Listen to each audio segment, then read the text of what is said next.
Good morning to all of you. स्वागत करता हूं मैं आपको अपने यूट्यूब चैनल में। मेरा नाम है ऋतिक फ्रॉम आईटी इलाहाबाद।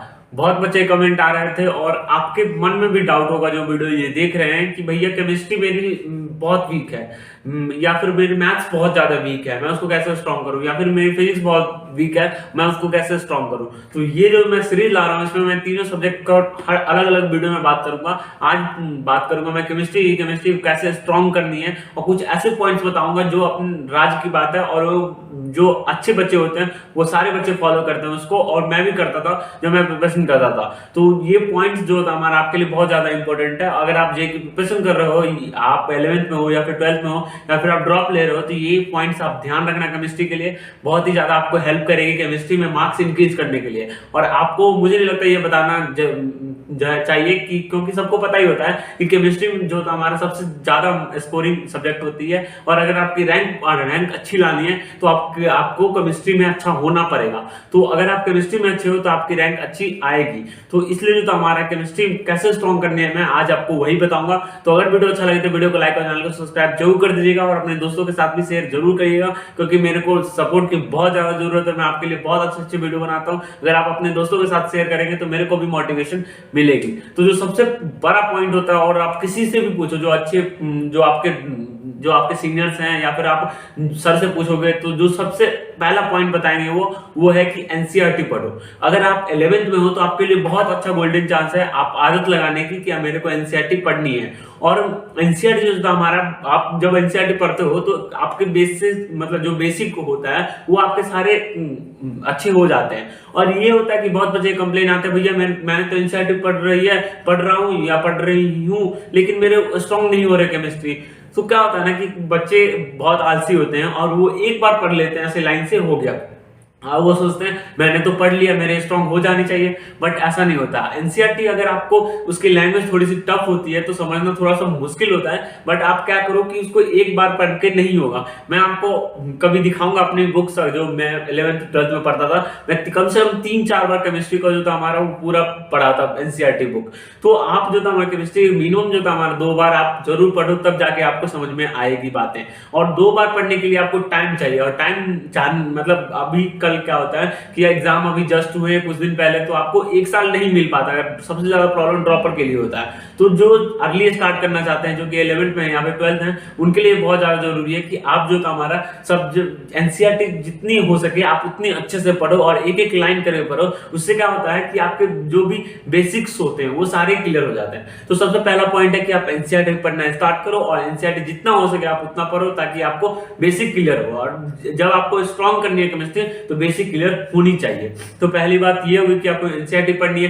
दूसरी बात जो था हमारा जो सबसे इंपॉर्टेंट बात है वो पढ़ने की आदत, क्योंकि बहुत बच्चे का ऐसा होता है कि अभी उनको पढ़ने की आदत नहीं होती, उन्होंने जो सर ने पढ़ा दिया बस वही काफी है, उनको खुद से पढ़ने की आदत नहीं होती। तो सबसे पहला जो था हमारा आपने पढ़ने की आदत डालो, क्योंकि पढ़ने की आदत डालोगे तभी आपको जो था हमारा आपके लिए बेनिफिट है, तभी आप केमिस्ट्री के एनसीईआरटी या फिर कोई और नोट्स जो होता है वो आप पढ़ पाओगे, तो आपके लिए बहुत ज्यादा अच्छा है। तो दूसरे पॉइंट जो होता है अगर केमिस्ट्री स्ट्रॉन्ग करनी है तो आपको पढ़ने की आदत होनी चाहिए। कहीं पे भी कुछ भी मिला आप उसको अच्छे से पढ़ लो, अच्छे से उसको मतलब 2-3 बार रिवाइज कर लो, तो पढ़ने की आदत आप में होनी चाहिए, तभी जाके आपकी केमिस्ट्री स्ट्रांग होगी। जो तीसरी सबसे बड़ी पॉइंट है वो है मेरी की केमिस्ट्री में आप पहले भी बता चुका हूं कि डेली आपको मिनिमम 90 से 100 क्वेश्चन करने हैं, फिजिक्स केमिस्ट्री मैथ तीनों मिला के।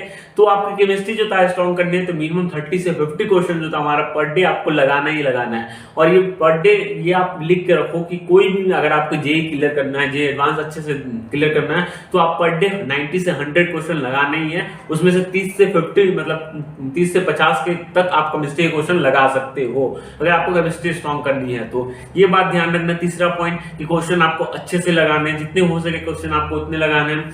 हाँ, एक बात याद रखना, अगर केमिस्ट्री आपको स्ट्रॉन्ग करनी है तो ये नहीं कि मैं केमिस्ट्री के क्वेश्चन सॉल्व कर रहा हूँ, फिजिक्स मैथ को छोड़ रहा हूँ, ये मत करना। तो फिर क्या होगा, आपकी केमिस्ट्री तो ठीक हो जाएगी बट आपके जो था हमारा मैथ और फिजिक्स जो था हमारा वो वीक हो जाएगी। तो आपको सबको साथ लेके चलना है। तो ये याद रखना कि 30 से 50 क्वेश्चन आप केमिस्ट्री के लगाना, फिर जो था हमारा मैथ्स के भी आप 30 से 40 क्वेश्चन आप लगाना और फिजिक्स के भी उतने ही लगाना। तो जो चौथा पॉइंट है मेरा वो है कि इनऑर्गेनिक के लिए, इनऑर्गेनिक में खासकर बहुत ज्यादा बच्चों को दिक्कत होती है, और इनऑर्गेनिक में सही में मुझे भी दिक्कत हुई थी शुरुआत में, बट मैंने 11th में 12th में एनसीईआरटी अच्छे से पढ़ी थी एक लाइन, तो मेरे को उतनी ज्यादा प्रॉब्लम नहीं हुई थी।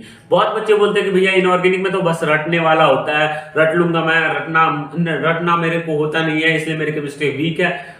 रटना नहीं होता है केमिस्ट्री को समझना होता है, और समझने के लिए आपको पढ़ना पड़ता है। तो आप इनऑर्गेनिक को जो था हमारा खासकर अच्छे से पढ़ो, एक एक लाइन पढ़ो, जो सर नोट्स आपको बता रहे हैं, नोट्स में पढ़ा रहे हैं, आप उसको अच्छे से पढ़ो, तो आपको एक्सेप्शन भी जो था हमारा वो याद हो जाएगा पढ़ने से। रटने से याद नहीं होगा, रटने से याद हो जाएगा, 2-4 दिन आपको याद रहेगा, फिर आप उसको भूल जाओगे। बट आप जब आप उसको पढ़ोगे 2-4 बार, तो आपको वो मतलब समझ में आ जाएगा कि क्यों एक्सेप्शन है, या फिर या एक्सेप्शन है, तो आपको फटाफट जो था हमारा अपने आप याद आने लगेगा। तो आप एक्सेप्शन को याद करने के लिए आप उसको 3-4 बार पढ़ो, उसका रीजन जानो।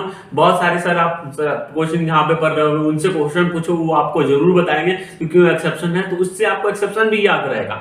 तो इनऑर्गेनिक के लिए जो था हमारा आपका क्या है कि आपको पढ़ने की आदत होनी चाहिए, और जो था हमारा एक जो कोई एक्सेप्शन है उसको 4-5 बार पढ़ना सीखो, तब जाके आपकी जो था हमारा केमिस्ट्री स्ट्रांग होगी, और खासकर इनऑर्गेनिक स्ट्रांग होगी। और जो था हमारा सबसे चौथा जो था हमारा पॉइंट है, वो 5वां पॉइंट है, वो है कि मैं अपनी बात बताऊं तो जब मैं हॉस्टल से जो था हमारा जो दुरोना कैंपस था, जहां पे मैं मोशन में पढ़ता था, वो थोड़ी सी दूरी पे रहता था, तो मैं वैन से जाता था। तो मेरे को वहां पे वैन में वेट करना पड़ता था, सारे बच्चे आएंगे तो वैन जाएगी।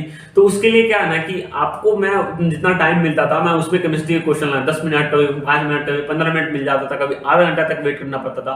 उस टाइम गैप में मैं केमिस्ट्री के क्वेश्चन लगा लेता था। तो आप भी क्या करो, आपको कभी भी 5 मिनट टाइम मिले, 2 मिनट, 10 मिनट, 15 मिनट, जितना भी टाइम मिले, आप उसको वेस्ट ना करो। आप केमिस्ट्री के कोई नोट्स हमेशा बैग में रखो, और उसके नोट्स पढ़ लो, या फिर केमिस्ट्री के कुछ क्वेश्चन लगा लो, तो वो आपके लिए टाइम को यूटिलाइज करना होगा। और अगर आप ऐसे टाइम को यूटिलाइज करोगे तो आपके लिए बहुत ही ज्यादा बेटर होगा। और आपके केमिस्ट्री में क्वेश्चन जो था हमारा, कभी कभी आप, मैं सही बता रहा हूं, अगर आपने ऐसे क्वेश्चन करा 30 से 50 क्वेश्चन रेड लिए, आपको जब टाइम मिला आप केमिस्ट्री क्वेश्चन लगा लिए, या फिर कॉन्सेप्ट जो था हमारा वो पढ़ लिए, तो आपको देखना जब आप एग्जाम दोगे फाइनल, तो आपको कुछ क्वेश्चन ऐसे होंगे जो आपके डायरेक्ट आ जाएंगे, जो उन्हें आपने क्वेश्चन सॉल्व करे उससे डायरेक्ट क्वेश्चन आ जाएंगे, तो आपके लिए बहुत ज्यादा बेनिफिट है। तो ये 4-5 पॉइंट जो थी, अगर आप इसको फॉलो करोगे तो आपकी केमिस्ट्री 100% जो था हमारा स्ट्रॉन्ग होगी। तो उम्मीद करता हूं वीडियो आपको अच्छी लगी। वीडियो अच्छी लगी तो वीडियो को लाइक और चैनल को सब्सक्राइब जरूर कर दीजिएगा। मिलते हैं नेक्स्ट वीडियो में, तब तक के लिए बाय।